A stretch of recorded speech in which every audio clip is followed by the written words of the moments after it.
Some objects in horror cinema are more than just props.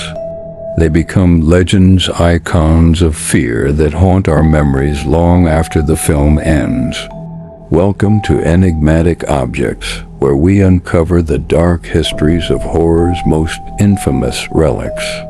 Tonight, we venture into the world of cursed, twisted, and iconic horror movie props, revealing their origins, real-life inspirations, and how they have left a lasting mark on cinema.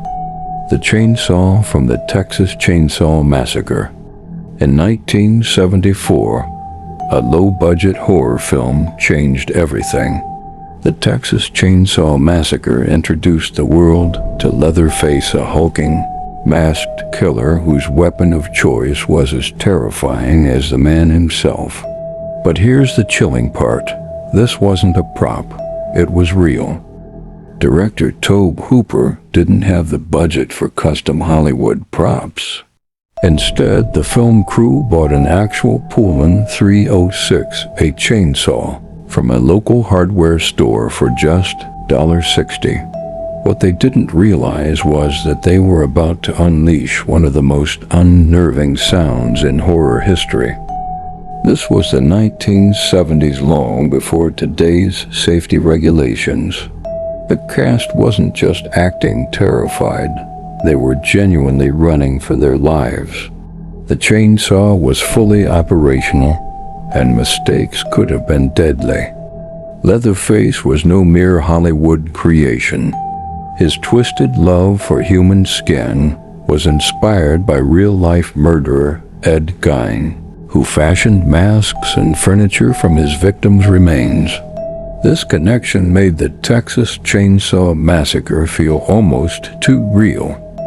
That chaotic chainsaw dance at the end of the film? Completely improvised. Gunnar Hansen was so exhausted, he began flailing the chainsaw, wildly creating one of horror's most haunting final shots. The Mask from Halloween. In 1978, John Carpenter needed a mask for his silent killer, Michael Myers. But what he found wasn't some terrifying handcrafted design. It was a $2 Captain Kirk mask from Star Trek, and it would become the face of fear.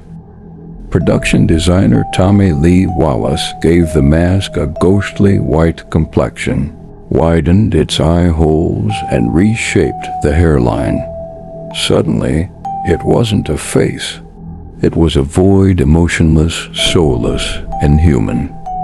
Michael Myers is terrifying because he has no emotion, no motive, no humanity. The mask amplifies this, stripping him of all identity. He could be anyone, or worse, he could be no one.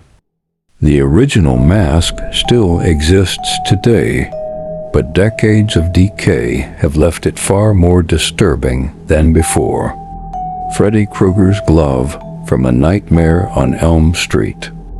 Knives are terrifying, but what if you became the knives? That was the twisted genius behind Freddy Krueger's glove, a weapon that turned every movement into a threat. Craven was haunted by a childhood nightmare, a man with long metal fingers scratching at his window. That image never left him. It became Freddy Krueger. Robert Englund had trouble adjusting to the glove's weight, which led to Freddy's iconic, twitchy, menacing hand gestures.